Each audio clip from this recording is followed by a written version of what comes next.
अनुपात समानुपात की हम लोगों ने 2 क्लासें देख ली। आज हम लोग तीसरी क्लास पढ़ेंगे, जिसमें हमने पहले कुछ बेसिक क्वेश्चन, उसके बाद आय व्यय और बचत वाले क्वेश्चन और सिक्के पर आधारित क्वेश्चन जो अनुपात समानुपात के होते हैं उनको देख लिया है।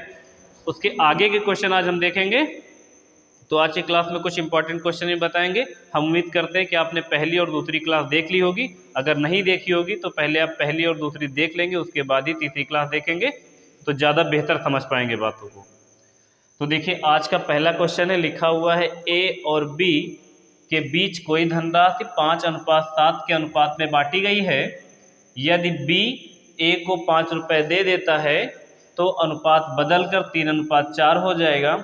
विभाजित की गई धनराशि क्या है, ये बताना है आपको। देखो एक कोई अमाउंट है जो ए और बी के बीच बांटी गई थी, और बांटी किस अनुपात में गई थी? 5:7 के अनुपात में बांटी गई थी। 2 लोग हैं ए और बी, 5:7 है तो आप पहले को 5x मान लो, दूसरे को 7x मान लो, क्योंकि अनुपात हटाना तो x लगाना पड़ेगा। लिख लो पहले ए के लिए 5x और बी के लिए लिख दो 7x।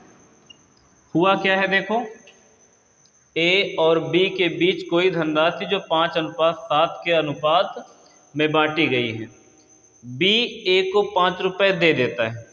बी अपने पास से 5 रुपये देगा किसको? ए को। अगर बी अपने पास से 5 रुपये देगा तो बी के पास कितना रुपये? 7x। अगर 5 रुपये देगा तो इसके पास से 5 रुपये कम हो जाएंगे, और ए के पास आए हैं तो ए के पास 5 रुपये ज़्यादा हो जाएगा। भाई देखो यही तो लिखा है कि बी ए को 5 रुपये दे देता है, तो इसका मतलब बी अपने पास से 5 रुपये देगा तो इसके पास से 5 रुपये कम हो जाएंगे और इसके पास 5 रुपये ज़्यादा हो जाएंगे। दे देता है तो ये अनुपात बदलकर कितना हो जाता है? फिर ये अनुपात हो जाता है 3:4। 3:4 कर दो। अब 3:4 कर दिए, यहाँ से इसकी वैल्यू निकाल देते हो। हमसे पूछा क्या गया? तो विभाजित की गई धनराशि क्या है? ए का हिस्सा देखो 5x और बी का हिस्सा कितना? 7x। दोनों के अमाउंट निकाल के जोड़ देंगे, क्योंकि हमको बताना क्या है? लास्ट में जाके बताना है टोटल धनराशि बांटी गई जो गई।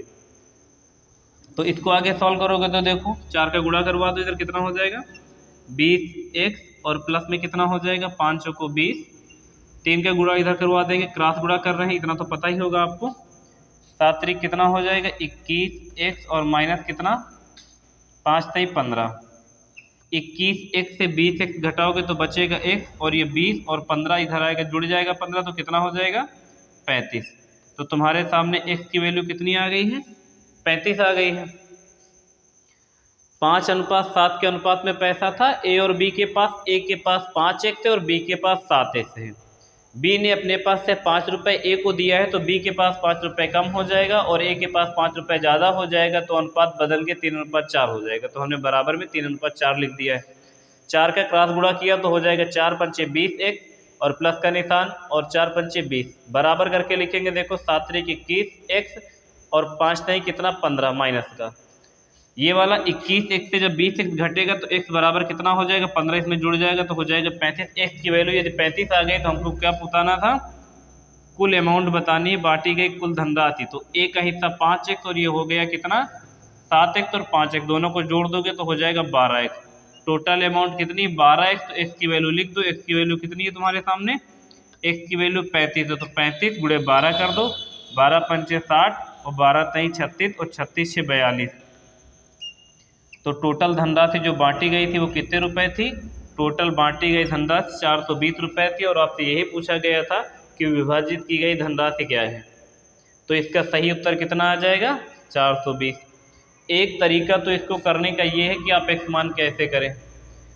अगर x नहीं मानना चाहते हैं तो अनुपात बराबर करके भी इस प्रश्न का आंसर बताया जा सकता है। अगर आप देखें तो हम उसको भी बता देते हैं पहले एक बार, फिर आपको जो सही लगे आप उससे लगाइएगा। आंसर कितना आएगा? 420। एक तरीके से बता दिया है। दूसरा तरीका इसका करने का क्या है, इसको भी ज़रा समझ लेते हैं।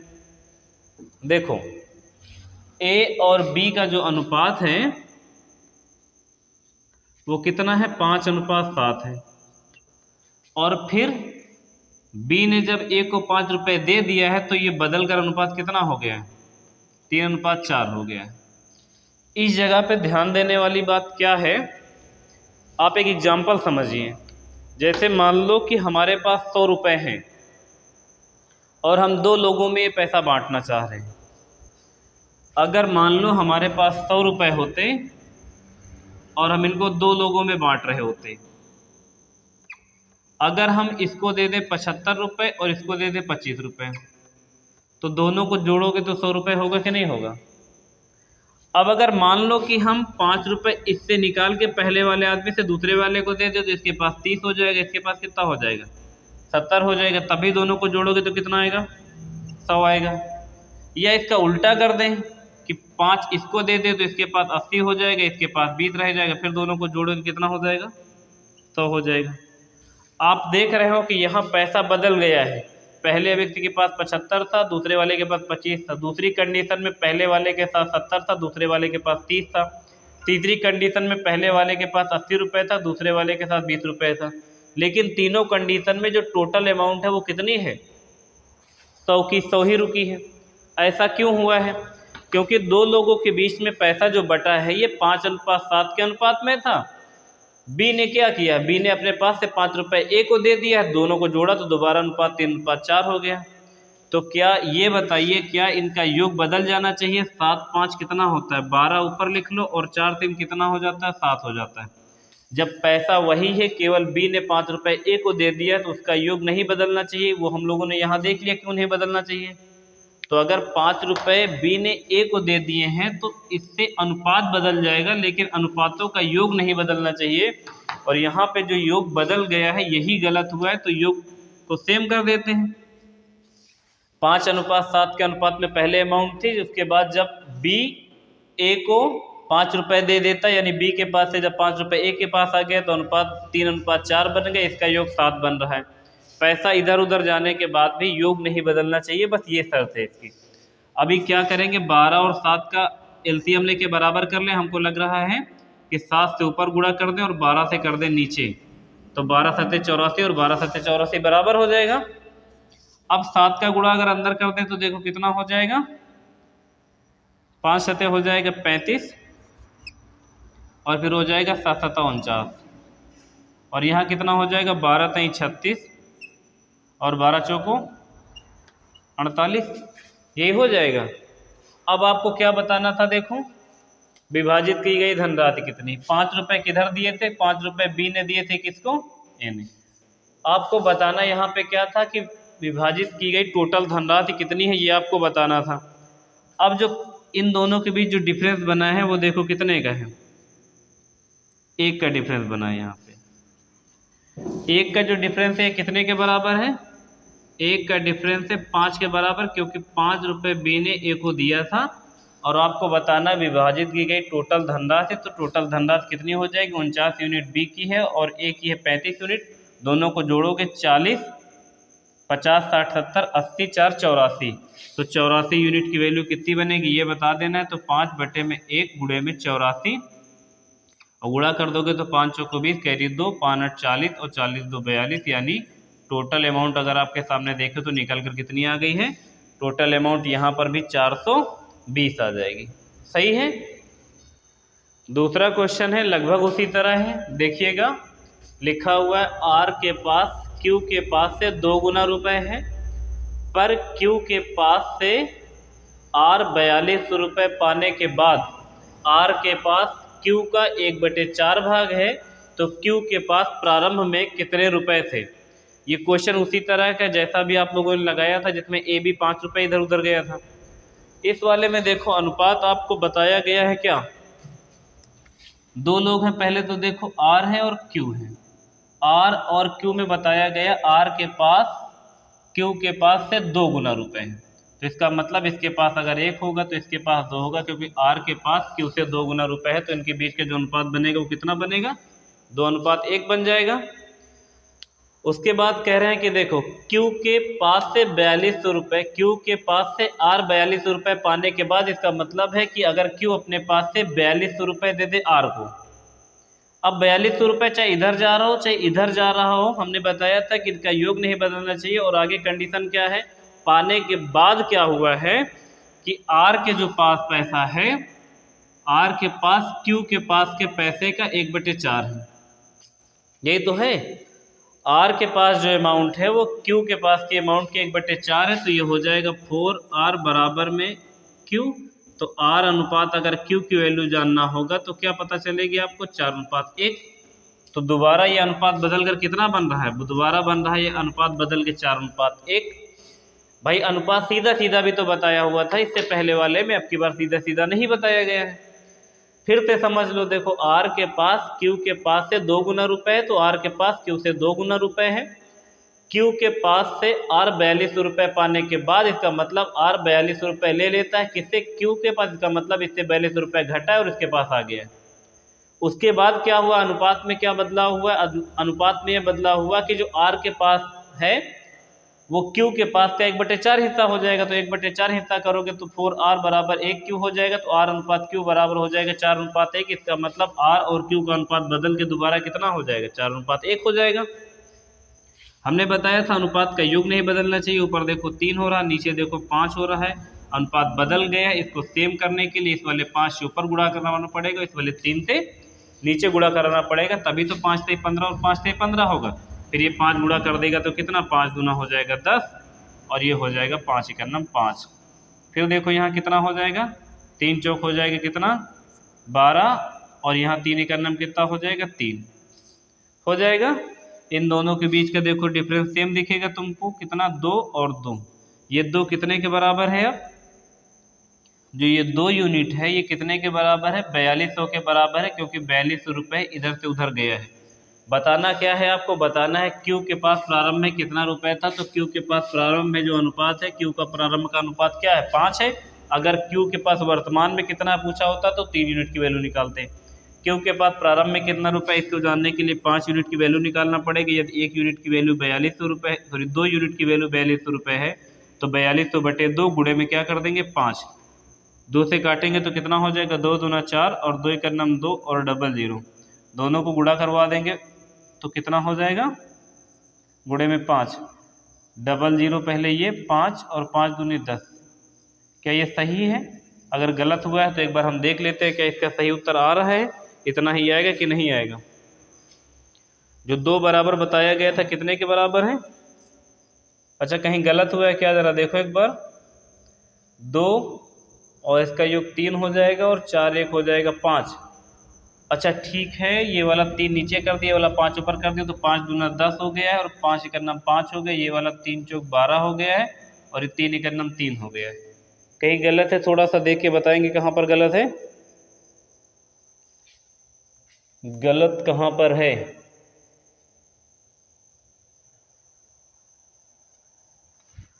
₹4200 पाने के बाद R के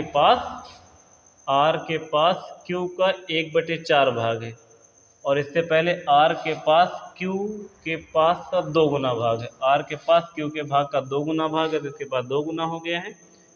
पर Q के पास से 4200 रुपये पाने के बाद R के पास Q का 1/4 भाग है।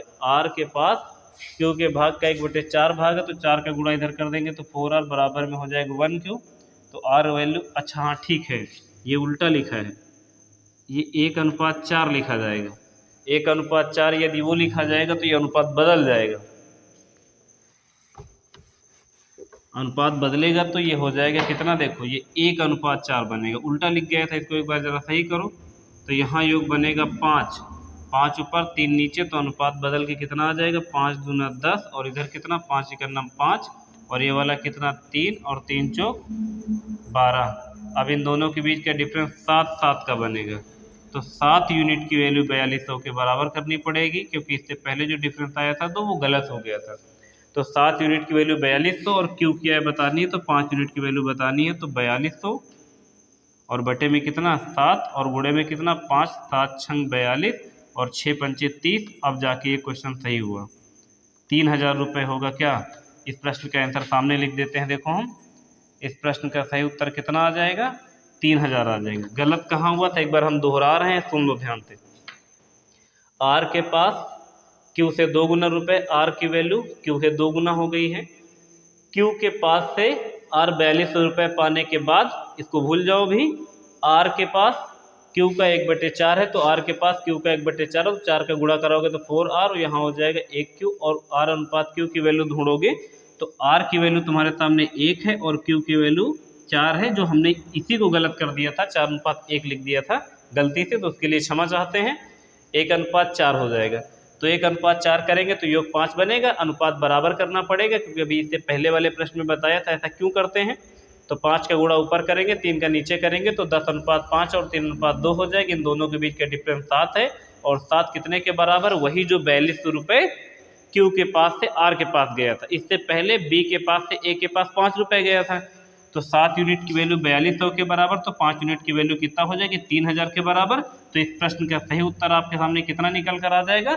3000 रुपये आ जाएगा। ठीक है, अगला क्वेश्चन देखेंगे। आपके सामने लिखा तीसरा नंबर लिखा हुआ है 56,250 रुपये को ए, बी और सी में बांटना है ताकि ए को बी और लिखना चाहिए था ना, बी और सी की कुल राशि। इस जगह पे सही कर लो, बी और सी लिखो। बी और सी की कुल राशि का आधा मिले तथा बी को ए एवं सी की मिली हुई राशि का चौथाई भाग मिले तो ए का हिस्सा बी के हिस्से से कितने रुपए अधिक है। इस प्रश्न को कैसे लगाओगे? देखो, अमाउंट जो बांटनी है आपको वो तो बांटनी है 56,250 रुपये। इस अमाउंट को तो अभी आप बाहर ही रखे रहो। ए, बी, सी 3 लोगों में बांटनी है। शर्त क्या है कि जो ए को अमाउंट मिलेगी वो बी और सी की कुल राशि का आधा होनी चाहिए। यानी जो ए की अमाउंट होनी चाहिए वो बी प्लस सी को मिला के मिलने वाली अमाउंट का आधा होना चाहिए। इसका मतलब अगर अनुपात बनाए, इसको 2 मिलेगा तो इसको 1 मिलेगा, इसको 4 मिलेगा तो इसको 2 मिलेगा, इसको 5 मिलेगा तो इसको 2.5 मिलेगा, इसको यदि 10 मिलेगा तो इसको 5 मिलेगा। यही तो मतलब है इसका। ए को बी और सी की कुल राशि, अगर बी और सी की कुल राशि 2 होगी तो इसको 1 मिलेगा, इसको 4 मिलेगा तो इसको 2 मिलेगा, इसको 5 मिलेगा तो इसको 2.5 मिलेगा, इसको 10 मिलेगा तो इसको 5 मिलेगा। आधे का मतलब तो यही, तो आप इसको सीधा क्या लिख लो? 1:2 लिख लो, क्योंकि जो ए की अमाउंट है बी और सी की कुल राशि का आधा है। तो देखो 2 का आधा ए के पास आ गया है। एक शर्त ये है। उसके बाद दूसरी शर्त क्या है? दूसरी शर्त ये है कि जो बी को अमाउंट मिलेगी ना, बी वाली जो अमाउंट होगी वो ए एवं सी इन दोनों को मिलने वाली अमाउंट की चौथाई होगी। चौथाई का मतलब 1/4 होगी। तो अगर इस वाले को 4 मिलेगा तो इसको 1 मिलेगा, क्योंकि 4 का 1/4 निकालोगे तो 4 का 1/4 निकालोगे तो कितना आ जाएगा? 1 आ जाएगा। क्योंकि यही तो लिखा है कि जो बी को अमाउंट मिलने वाली है वो ए एवं सी को मिलने वाली कुल राशि, ए एवं सी को मिलने वाली कुल राशि का 1/4 है। तो अगर देखो ए और सी को टोटल 4 रुपये मिलेगा, इसका 1/4 निकालोगे तो यहाँ 1 आ जाएगा। अगर यहाँ 8 लिखोगे तो यहाँ 2 आ जाएगा, कि नहीं आ जाएगा? आ जाएगा। तो अभी देखो ये दोनों अनुपात हो गए हैं। अब लास्ट में क्या बताना है? बताना है कि ए का हिस्सा बी के हिस्से से कितना अधिक है। अब कैसे जाने ए का हिस्सा बी के हिस्से से कितना अधिक है? आप अगर ध्यान से देखो, इसमें बी प्लस सी जुड़ा हुआ है 2 में और ये ए अकेले है। इस वाले में ए और सी जुड़ा है, इसमें बी अकेले हैं। अगर हम इन दोनों अनुपातों को आपस में जोड़े तो 3 बनेगा, इन दोनों अनुपातों को आपस में जोड़े तो 5 बनेगा। अब अगर इस वाले 5 को देखो, इस वाले 3 का मतलब देखो, तो इस वाले में ए है, बी है, सी है, इस वाले में ए है, बी है और सी है। तो ए बी सी का योग ये भी है, ए बी सी का योग ये भी है। और ये जो योग अलग अलग हुआ, यही वाला योग फिर से सेम करना है। फिर से सेम कैसे होगा? क्योंकि जब ए बी सी का मान ही यही है तो ये दोनों अलग अलग नहीं होना चाहिए, इसको सेम करना रहेगा। सेम कैसे करोगे? इस वाले 5 से ऊपर गुणा करवा लो, इस वाले 3 से नीचे करवा लो। तो देखो 5 से 15 और 5 से 15 टोटल जो अमाउंट होगी उसकी यूनिट कितना बन जाएगी? 15 बन जाएगी। ये 5 इधर गुणा करेगा तो इस अनुपात 1 को 5 कर देगा और इस वाले 2 को क्या कर देगा? 10 कर देगा। तो ये कितना हो जाएगा? 5:10 के अनुपात में हो जाएगा। इस वाले 3 का गुणा करोगे तो ये हो जाएगा 3 और ये हो जाएगा कितना? 3 चौक 12। तो ये अनुपात क्या बन गया है? बदल के देखो, 3:12 बन गया और ये वाला 5:10 बन गया है। और इधर देखो 5 से 15, 5 से 15 हो गया है। तो ए प्लस बी प्लस सी की वैल्यू बराबर हो गई, तो क्वेश्चन सही हो गया। टोटल अमाउंट अब की बार तुमको बताई गई। इससे पहले वाले दोनों क्वेश्चनों में अमाउंट इधर से उधर चली जाती थी तो डिफरेंस के बराबर हुआ करती थी। अब की बार टोटल अमाउंट है कितनी? 56,250। तो टोटल अमाउंट कितनी? 5 से 15 यूनिट। तो आप लिख लें पहले टोटल अमाउंट कितनी? 56,250 रुपये और टोटल अमाउंट कितनी 15, यानी 3 गुणे 5 लिख लो, क्योंकि 3 गुणे 5 लिखो चाहे गुणे में 15 लिखो, बटे में कोई फर्क नहीं पड़ेगा। अब पूछा गया है कि ए का हिस्सा बी के हिस्से से कितना अधिक है, तो ए का हिस्सा 5 है और बी का हिस्सा 3 है, तो दोनों के बीच कितने का अंतर, 2 यूनिट का अंतर है। तो 15 यूनिट की वैल्यू है 56,250, आपको बतानी है 2 यूनिट की वैल्यू। जब आप 2 यूनिट की वैल्यू निकालेंगे तो ए माइनस सी की वैल्यू बन जाएगी, क्योंकि दोनों का अंतर पूछा ही गया है कि ए का जो हिस्सा है बी के हिस्से से कितना अधिक है ना। तो इसको एक बार काट लेते हैं, थोड़ा नीचे लिखते हो तो सही हो जाएगा ना, थोड़ा काटने में जगह रहेगी।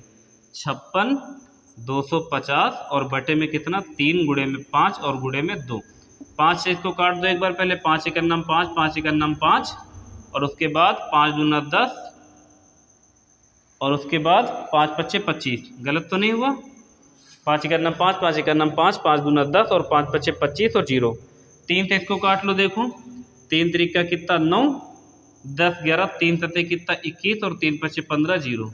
गुणा करवा दो, इधर हो जाएगा 0 और 5 दूना हो जाएगा 10, कैरी आ जाएगा 1, 7 दूनी 14, 15 के 5, कैरी आ जाएगा 1 और 3 दूनी 6, 7। यानी ए का जो हिस्सा है वो बी के हिस्से से कितना रुपए अधिक है, तो 7500 रुपये अधिक है। समझ गए इस क्वेश्चन को? एक बार दोबारा अगर समझ में नहीं आया है तो तेजी से, पहले लिखा हुआ था जो ए का हिस्सा है वो बी और सी के कुल का आधा है, तो 1:2 बना था। उसके बाद जो बी का हिस्सा है वो ए और सी के हिस्से का 1/4 है, तो यहाँ 4 है तो यहाँ 1 है। इन दोनों का योग जोड़ा, 2 और 1 का योग हो गया 3 और 4 और 1 का योग हो गया 5, और ये योग बराबर इसलिए होना है क्योंकि ए बी सी का योग ये भी है, ए बी प्लस सी का योग ये भी है, तो ये 5 और 3 अलग अलग नहीं हो सकता, सेम करना पड़ेगा। और सेम करने के लिए इस वाले 5 से ऊपर गुणा, इस वाले 3 से नीचे गुणा करोगे तो ये अनुपात बदल के 5:10 बन जाएगा, ये वाला 3:12 बन जाएगा, और टोटल अमाउंट 5 से 15 यूनिट के बराबर, 5 से 15 यूनिट के बराबर। टोटल अमाउंट आपको पता थी 56,250 जो कि 15 यूनिट के बराबर थे, तो बटे में 15 रख लिया है। अगर ए की वैल्यू पूछी गई होती तो 5 से गुणा करवाते, बी की वैल्यू पूछी गई होती तो 3 से गुणा करवाते, बी और सी का योग पूछा गया होता तो 10 से करवाते, ए और सी का योग पूछा गया होता तो 12 से करवाते, लेकिन हमसे ए और सी के बीच का अंतर पूछा गया था, तो इन दोनों के बीच का अंतर 2 यूनिट की, तो 2 यूनिट की वैल्यू निकालनी थी। 2 से गुणा कर दिया, 3 और 5 से काट दिया, तो इधर आ गया 3,750 को 2 से गुणा किया तो 7500 आ गए। इसका मतलब ए का जो हिस्सा है बी के हिस्से से कितना रुपए अधिक है, तो 7500 रुपये अधिक है। अगला उसी तरह के एक क्वेश्चन है, देखो लिखा हुआ है आपके सामने, जिस तरह से अभी हम लोगों ने देखा था 3 नंबर क्वेश्चन ना, लिखा हुआ 43,120 रुपये को पी क्यू और आर में इस प्रकार बांटा जाता है कि पी का हिस्सा क्यू और आर के कुल हिस्से का 4/7 है, और क्यू का हिस्सा पी और आर के कुल हिस्से का 2/5 है, तो आर का हिस्सा कितना है। आसान सा क्वेश्चन है, कैसे करेंगे इसको देख लीजिए। पहले लिखा है आपके सामने, ये जो लिखा 43,120 ये टोटल अमाउंट है, इसको अभी आप रहने दो। कंडीशन क्या लिखी है देखो, जो पी क्यू आर के बीच में इस प्रकार बांटना है कि पी का जो हिस्सा है, पी का जो हिस्सा है, पी का हिस्सा क्यू और आर के हिस्से का कितना होना चाहिए, 4/7 होना चाहिए, तो 4/7 लिख लो। दूसरी कंडीशन क्या है, लिखा हुआ है कि क्यू का जो हिस्सा है वो होना चाहिए पी और आर के कुल हिस्से का 2/5। ये 2/5 और 4/7 लिखा था। अब ये ऐसे लिखा है, इसको जैसे तुम इसके बटे में करोगे पी बटे में क्यू प्लस आर, तो इसको क्या हम ऐसे ना लिख दें, पी बटे का मतलब अनुपात होता है, तो पी अनुपात क्यू प्लस आर बराबर में लिख देते हैं 4:7 लिखा जा सकता है, कोई दिक्कत नहीं है। उसी तरीके से इस वाले को क्या लिख सकते हैं, Q अनुपात P प्लस आर बराबर 2:5 लिख सकते हो। ऐसा क्यों हो जाएगा, क्योंकि जब आप P प्लस आर को इसके बटे में लाओगे तो 2/5 आएगा, बटे का मतलब अनुपात होता, तो हमने Q अनुपात P प्लस आर बराबर 2:5 लिख दिया है। सेम चीज़ है, देखो इसी तरह भी इससे पहले वाला क्वेश्चन भी था और ये वाला भी क्वेश्चन उसी तरीके से है। इसका भी अनुपात का योग बराबर करना पड़ेगा। आप देखेंगे 7 4 होता है 11 और 5 2 होता है 7। एक बार योग देखो इसका 7 है और एक बार 11 है, तो इस वाले 7 से ऊपर गुणा करना पड़ेगा, इस वाले 11 से नीचे करना पड़ेगा। तो 7 चौक कितना हो जाएगा, देखो 7 चौक हो जाएगा 28 अनुपात, और 11 सतह कितना 77, नहीं 7 7 49 होगा ना, 11 सतह 77 नहीं होगा, क्योंकि 7 से गुणा करवाना, तो 7 7 कितना हो जाएगा, 49 हो जाएगा। ये 11 दूना हो जाएगा 22 और ये वाला हो जाएगा 11 पचे कितना 55। 55 ही होगा कि नहीं होगा, 11 पचे 55, 11 दूना 22 और 7 7 49, 7 चौक 28। तो इसका मतलब है P अनुपात Q प्लस R की वैल्यू 28 अनुपात 49 और Q अनुपात P प्लस R की वैल्यू 22 अनुपात 55 हो गई है। और आपसे लास्ट में पूछा क्या गया है, तो P और R के कुल हिस्से का 2/5 है, तो R का हिस्सा बताओ। पूछा क्या गया है, R का हिस्सा कितने रुपए है, तो आप R की वैल्यू बतानी टोटल कितने रुपए है। इसको कैसे बताओगे, देखो आपके सामने टोटल अमाउंट पता है, टोटल अमाउंट कितनी है, टोटल अमाउंट है आपके सामने 43,120 रुपये। और टोटल अमाउंट यहाँ से कैसे देखोगे, 11 7 77 और 11 7 77, तो टोटल अमाउंट कितनी है 7 × 11 लिख लो ऐसे। और आपको बताना है R का हिस्सा, R का अनुपात देखो ये वाले तो P की वैल्यू है, तो P की वैल्यू कितना 28 है और Q की वैल्यू 22 है। तुमको P की अलग पता है, R की पता, सॉरी P की पता और Q की पता है। R की पता ही नहीं, लेकिन R और Q की पता है, P और R की पता है। तो इस वाले 49 में Q और R है और इस वाले 55 में P और R है। तो इस वाले 55 को ध्यान से देखो, इस वाले 55 में कौन कौन है, P और R है। इसमें से अगर P हटा दिया जाए तो R बच जाएगा और P की वैल्यू कितना है 28 है। तो आप इससे 28 घटा दोगे तब भी जो आपके सामने बचेगा वो R की वैल्यू बच जाएगी। या आप ध्यान से देखो, इस वाले में R और Q है, तो R और Q में से अगर ये Q की वैल्यू घटा दे तो R बच जाएगा। तो ये वाला चाहे 22 घटा दूँ, क्योंकि Q की वैल्यू 22 है ना, तब भी आपके सामने बच जाएगा। इन दोनों को घटाओगे तो जानते हो कितना बचेगा, 9 में से 2 जाएगा तो बचेगा कितना 7, और इधर 4 में से 2 जाएगा तो 27 दोनों में बचेगा। इसका मतलब जो 27 आ रहा है ये किसकी वैल्यू है, R की वैल्यू है। और हमको R की वैल्यू ही चाहिए थी, तो यहाँ गुणा कर दो कितने से 27 यूनिट से। R का हिस्सा निकल जाएगा, 11 से काट देंगे, 11 चौको पहले कितना हो जाएगा 11 तो पहले 33 ले चलते हैं,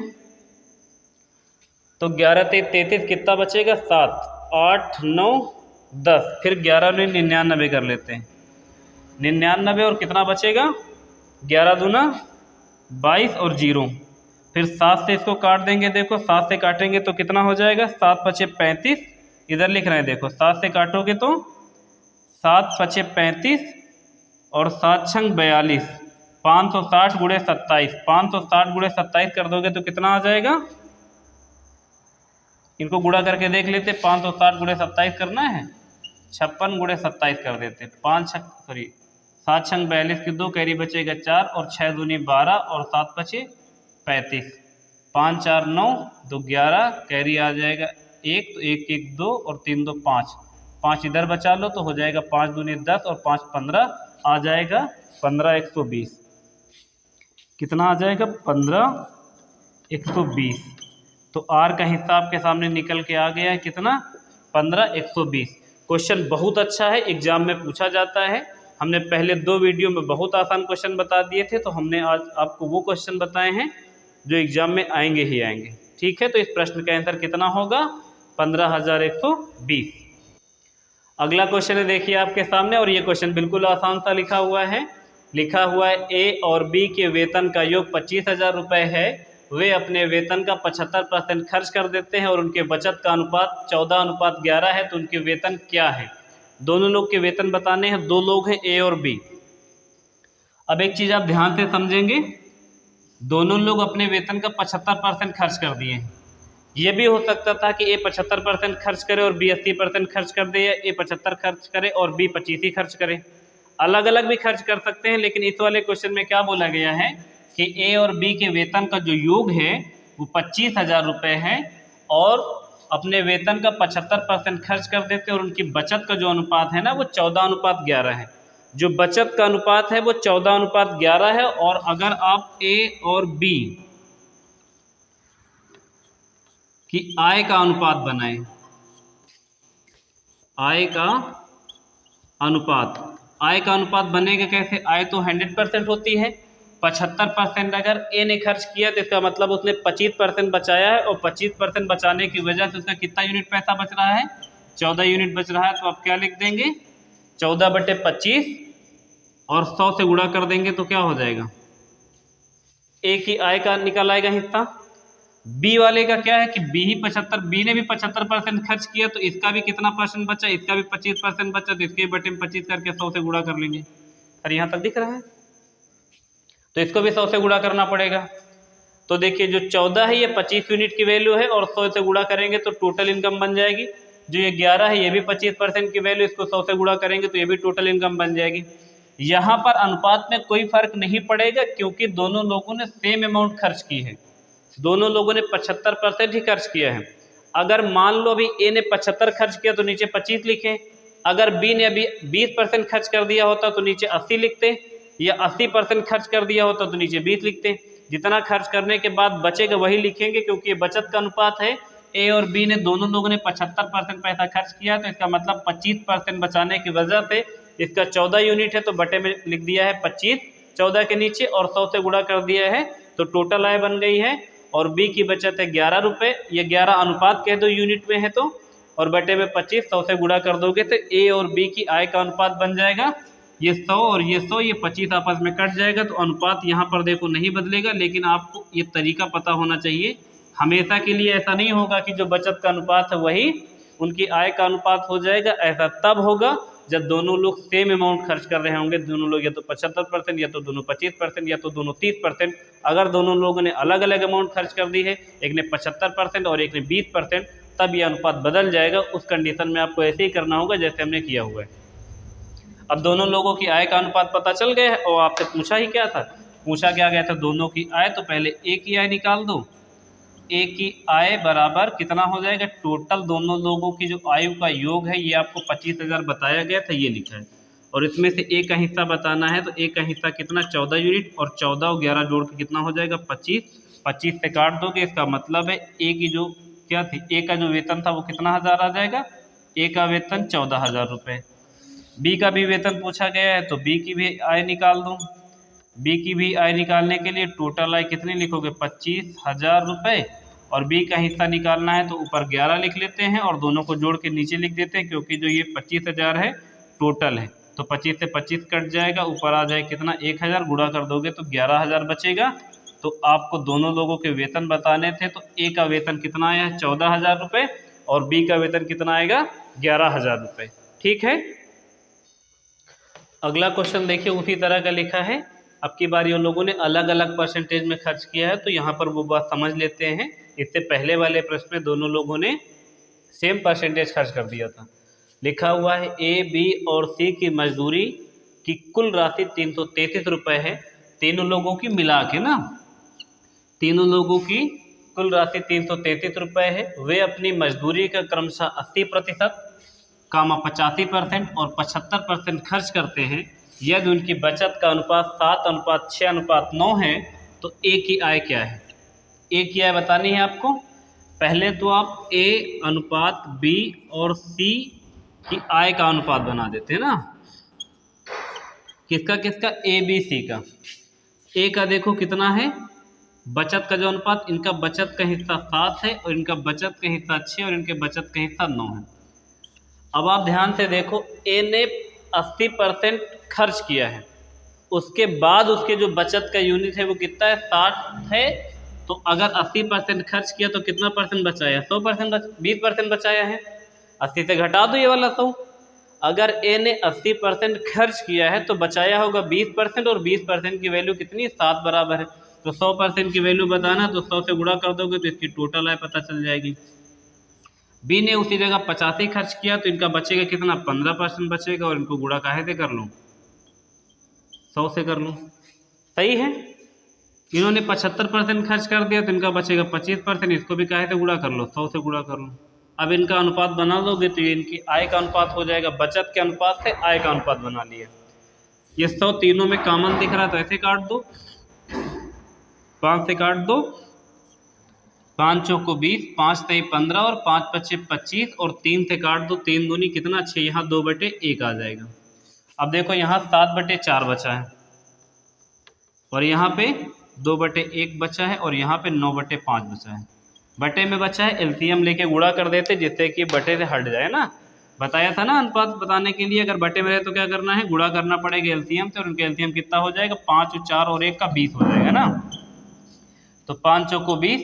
एक एलसीएम वो संख्या होती है जो 5, 4 और 1 के पहाड़े में आ जाए, तो 20 ही एक ऐसी सबसे छोटी संख्या है जो तीनों के पहाड़े में आ जाएगी। 4 से काटोगे 4 पंचे 20, तो हो जाए कितना 5 से 35, और इसको कितना हो जाएगा 20 दूना 40, और इनका कितना हो जाएगा 5 चौको 20 और 9 चौको 36।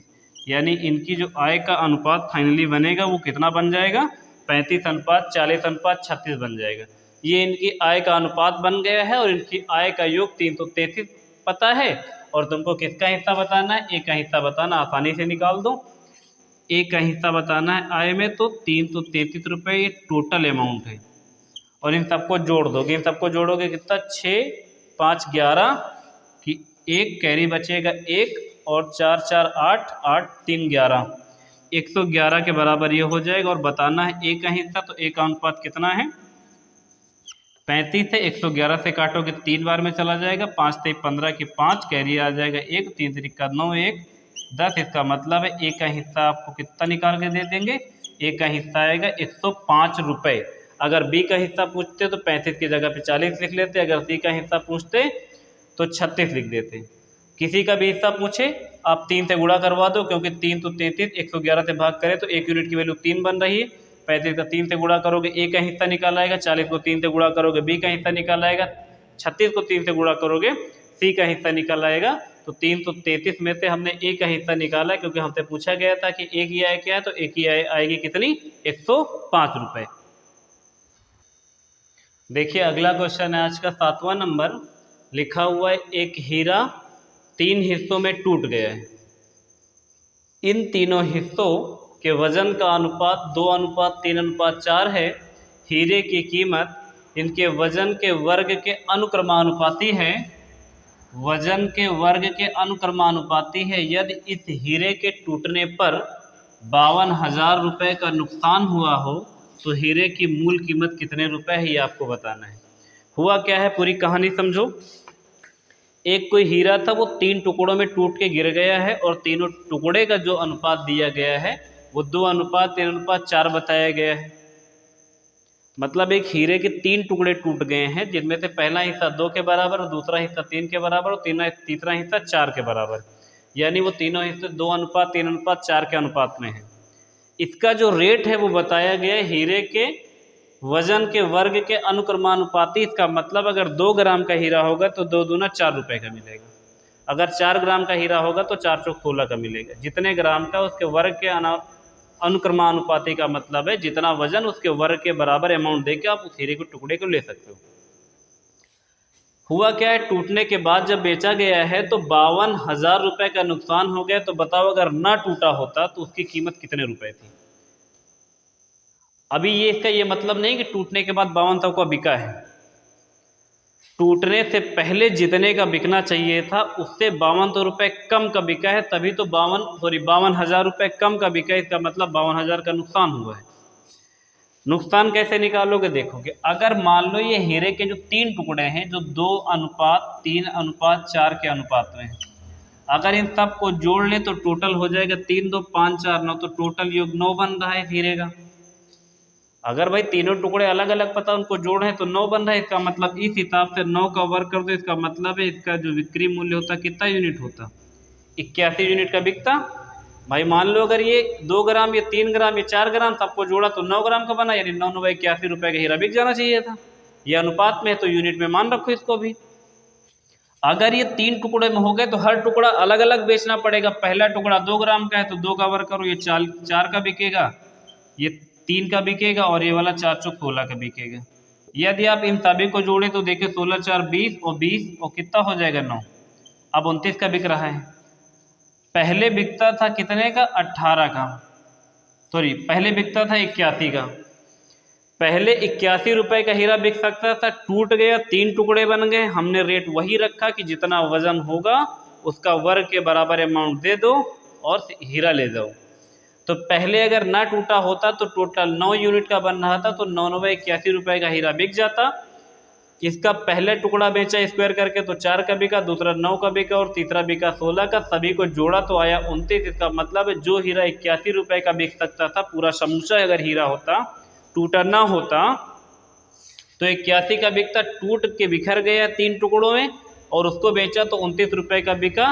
अच्छा, ये वज़न कम क्यों हुआ जानते हो? क्योंकि टूटा है तो कुछ रॉ मटेरियल के तौर पे बारीक कण निकल कर बाहर चले गए होंगे, जिससे कि उसके वज़न में कमी आ गई। इस वजह से अमाउंट कम हो गई है, क्योंकि जो अमाउंट उसका मूल्य है वो कैसे निर्धारण हो रहा है? वो हो रहा है कि जितना वज़न टुकड़ा होगा उसके वर्ग के बराबर की अमाउंट लेनी है ग्राहक से। तो यहाँ पे देखो कितने का फ़र्क आ रहा है, यहाँ पे आ रहा है 52 यूनिट का फ़र्क। 81 से आप 29 घटाओगे तो 52 आ जाएगा। इन दोनों के बीच 52 यूनिट का फ़र्क आ रहा है। जो ये 52 यूनिट का फ़र्क आ क्यों रहा है? क्योंकि हीरा टूट गया, और ये जो 52 है ये कितने के बराबर है? 52,000 रुपये के बराबर। ये इत्तफाक है कि बराबर हो गया है। 52 यूनिट का डिफरेंस, इसका मतलब जो 81 यूनिट का बिकना था वो 29 यूनिट का बिक रहा, तो 52 यूनिट का नुकसान हुआ है। और यहाँ पे नुकसान 52,000 है, तो 52 यूनिट की वैल्यू 52,000 के बराबर। हीरे की मूल कीमत बतानी है। अगर ना टूटा होता तो 81 यूनिट का पूरा पैसा दुकानदार को मिला होता। तो इसका मतलब इसकी मूल कीमत जानना है तो 52,000 और बटे में लिखो 52 और गुणा कर दो 81 से। 52 से 52 काट दोगे तो हो जाएगा 1000 का गुणा करवा दोगे। इसका मतलब अगर हीरे का कोई टुकड़ा ना हुआ होता, टूटा ना होता, तो हीरे की मूल कीमत कितने रुपए आ जाती? हीरा 81,000 रुपये का पूरी तरह से बिक जाता। देखिए, इससे पहले हमने आपको 2 क्लासें बता दी। आज हमने आपके सामने कुल 7 क्वेश्चन डिस्कस किए, जो 7 क्वेश्चन अपने आप में हर एक क्वेश्चन बहुत बेहतरीन है हमारी तरफ से। बाकी वो आप डिसाइड करेंगे कि हमने कैसे क्वेश्चन सिलेक्ट किए हैं और आपको कैसे समझा पाए हैं। अगर आपको लग रहा है कि हाँ ठीक कंटेंट पढ़ाया जा रहा है और प्रॉपर तरीके से पहली, दूसरी और तीसरी क्लासें क्रम से चल रही हैं, तो आप वीडियो को प्रॉपर देखते रहिए, लाइक करते रहिए, कमेंट करते रहिए और लोगों को भी शेयर करते रहिए।